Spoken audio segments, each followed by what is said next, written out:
నమస్తే. దీక్షా దివాస్ అంశంపై మనతో మాట్లాడేందుకు బీఆర్ఎస్ నేత కడారి స్వామి యాదవ్ అన్న ఉన్నారు. వారితో మాట్లాడదాం. ఎట్లా చూస్తారన్న ఇవాళ భారీ ఎత్తున రాష్ట్ర వ్యాప్తంగా జరుపుకుంటున్న దీక్షా దివాస్? ఈరోజు ఈరోజు అనేది భారతదేశ భౌగోళిక ముఖ చిత్రంలో తెలంగాణ రాష్ట్రాన్ని ఏర్పాటుకు మొదటి మెట్టు పడిన రోజు.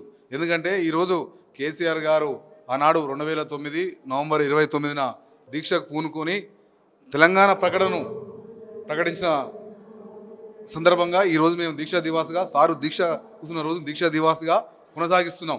ఎందుకంటే ఆనాడు సమైక్య పాలకులైనటువంటి కాసు బ్రహ్మానంద రెడ్డి గారి కాంచెల్లి చంద్రబాబు నాయుడు వరకు తెలంగాణ రాష్ట్రాన్ని సమైక్య పాలకులు ఎట్లా కుట్రలు చేసి తెలంగాణ ప్రజల్ని ఎట్లా వంచబడదు, తెలంగాణ ప్రజలు ఎట్లా మోసం చేయబడ్డది, ఇవన్నీ దగ్గరుండి చూసిన వ్యక్తిగా కేసీఆర్ గారు. కాబట్టి కేసీఆర్ గారు ఆ రోజు తెలంగాణ అనే పదాన్ని అసెంబ్లీలో వినబడకుండా చేసిన చంద్రబాబు నాయుడు కావచ్చు, కాసు బ్రహ్మానందుడు అయినటువంటి 1969లో 369 విద్యార్థులను బలి తీసుకున్న కాల్చి చంపిన చరిత్ర కావచ్చు, ఇవన్నీ తన కళ్ళ ముందు కనబడుతుంటే దాన్ని జీర్ణించుకోలేక ఎట్టి పరిస్థితుల ఈ సమైక్యవాదుల కుట్ర నుంచి సమైక్యవాదుల నుంచి తెలంగాణ తల్లిని విముక్తి చేయాలనే సంకల్పానికి ఒడిగట్టి ఏదైతే 2001 ఏప్రిల్ 27న తెలంగాణ రాష్ట్ర సమితిని సాధించి తెలంగాణ రాష్ట్ర సమితిని ఆ రోజు నుంచి 2014 వరకు మడమ తిప్పకుండా అంచెలంచెలుగా పోరాటాలు చేసుకుంటూ తెలంగాణ రాష్ట్రాన్ని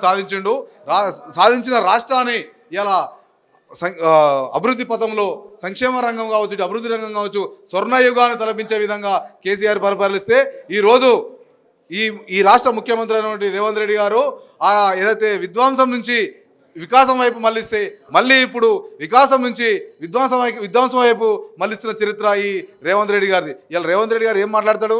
కేసీఆర్ యొక్క ఆనవాళ్ళు లేకుండా చేస్తున్నాడు. బిడా రేవంత్ రెడ్డి ఇలా నవంబర్ 29 4 కోట్ల తెలంగాణ ప్రజల్లో గూడు కట్టుకున్న రోజు, 4 కోట్ల ప్రజల గుండెల్లో చెదరని రోజు. ఈ చరిత్రను చెరిపివేసే దమ్ము నీకుందా? ఇలా 1003 గురుకుల పాఠశాలను రద్దు చేసే దమ్ము నీకుందా? ఇలా గ్రామాలను ఆర్థికంగా పరిపుష్టం చేసి కులవృత్తులను అభివృద్ధిలోకి తీసుకొచ్చిన విధ్వంసం వైపు అభివృద్ధికి నోచుకోకుండా చేసే పరిస్థితులు నీకు ఉన్నాయా? ఇలా ఎందుకు ఇవన్నీ పిచ్చి మాటలు మాడుతున్నావు, పిచ్చి ప్రేలాపనలు మాడుతున్నావు? ఏదైనా సరే నీకో చరిత్ర ఉండొచ్చు, ఇంకొకరికో చరిత్ర ఉండొచ్చు. ఇలా చరిత్రను మరవకుండా కేసీఆర్ గారు సాధించిన రాష్ట్రంలోనే ముఖ్యమంత్రి అయినావు, కేసీఆర్ గారు సాధించే రాష్ట్రంలోనే పీసీసీ చీఫ్ అయినావు. ఇది కూడా ఇవన్నీ నీకు రావడానికి కూడా కారణం కేసీఆర్ గారే కదా, ఈ రాష్ట్రమే కదా.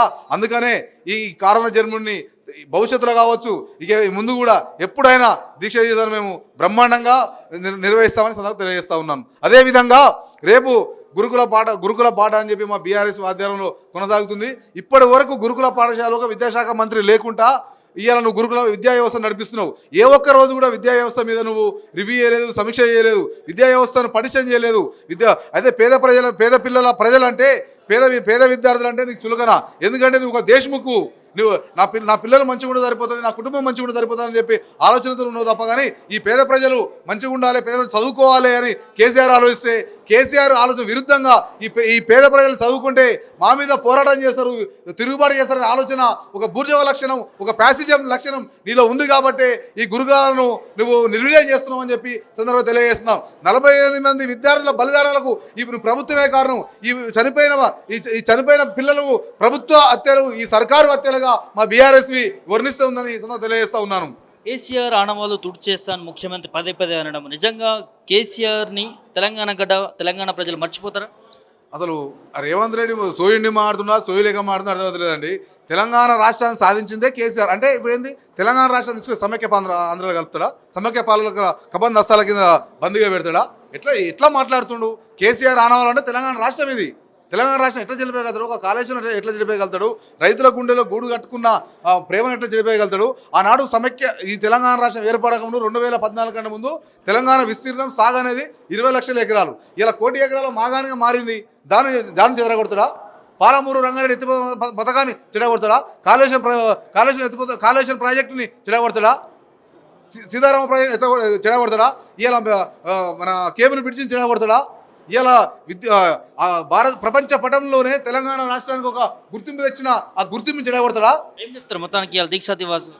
దీక్షా దివాస్ అనేది ఈరోజు తెలంగాణ ప్రజలు ఎంతో అంగరంగ వైభవంగా పండుగ రోజుగా జరుపుకుంటారు. తెలంగాణ కారణ జన్ముడు, తెలంగాణ జాతిపిత తన ప్రాణాలను సైతం లెక్క చేయకుండా తెలంగాణ వచ్చుడు కేసీఆర్ సచ్చుడు అనే నిదానం ఇచ్చి తన 11 రోజులు దీక్ష ఫలితమే ఈ తెలంగాణ రాష్ట్రము. 11 రోజులు నా ప్రాణం పోయినా సరే, నేను చచ్చినా సరే నా ప్రజలు మంచిగా ఉండాలి, నా తెలంగాణ ప్రజలు భవిష్యత్తు మంచిగా ఉండాలి, వాళ్ళు బంగారు బాటలు వేయాల్సిందే.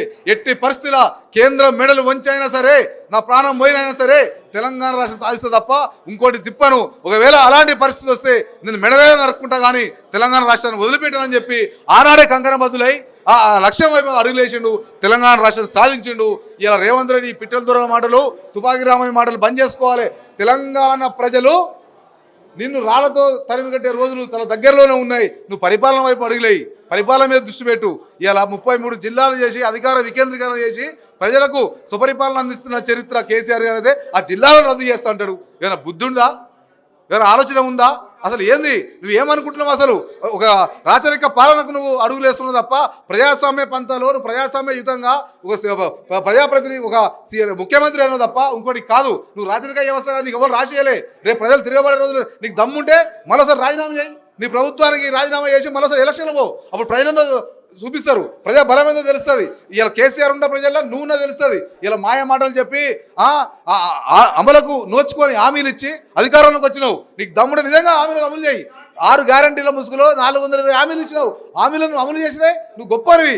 హామీలు అమలు చేయకుండా డైవర్షన్ చేసుకుంటూ కేసీఆర్ని తిడితే అవుతుంది, కేసీఆర్ని తిడితే అంతా ఇంటారంటే కేసీఆర్ని తిడితే ప్రజలు జీర్ణించుకోవడానికి లేరు. కేసీఆర్ని ఒక మాట అన్నా కూడా ప్రజలు నిన్ను చెప్పుతోని కొట్టే పరిస్థితులు ఉన్నారు, రాళ్లతో తను తరిగే పరిస్థితులు ఉన్నారు. ఇలా నువ్వు ఇలా ఏం చేస్తున్నావు అండి?